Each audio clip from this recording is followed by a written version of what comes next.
मराठा आरक्षण आणि ओबीसी आरक्षण संदर्भात मंत्रिमंडळामध्ये विचारमंथन सुरू असून कुणाच्याही आरक्षणाला धक्का लागणार नसल्याची भूमिका सरकारने घेतली आहे, अशी प्रतिक्रिया महसूल मंत्री राधाकृष्ण विखे पाटील यांनी माध्यमांशी बोलताना दिली आहे.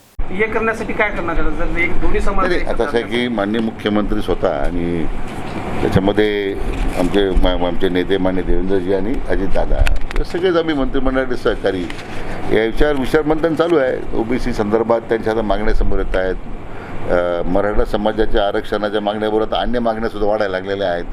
मला वाटतं याच्यामध्ये दोन्ही समाज ओबीसी आणि मराठा याबद्दलची काही शासनाची वेगळी भूमिका असण्याचं कारण नाही. पहिल्या दिवसापासून शासनाने भूमिका घेतलेली आहे की कोणाच्या आरक्षणाला धक्का लागणार नाही. त्यामुळे मला वाटतं की विनाकारण आरक्षण आम्हाला त्या आरक्षणामध्ये आम्ही येणार दुसरे समाज येणार आहे म्हणून आमच्यावर अन्याय होईल किंवा मग आम्हाला ओबीसीच्या आरक्षणामध्ये आम्हाला समावेश करा म्हणून मागणी आहे.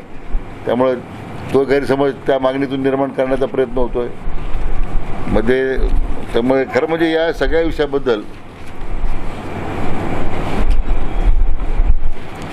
विषयाबद्दल सरकारची भूमिका स्पष्ट आहे की कोणत्याही समाजावर अन्याय करण्याची भूमिका नाही आहे. आता शेवटी असं की आंदोलन करताना पण काही थांबू शकत नाही, पण त्यांचं मन वळवण्याचा प्रयत्न चालू आहे आमचा.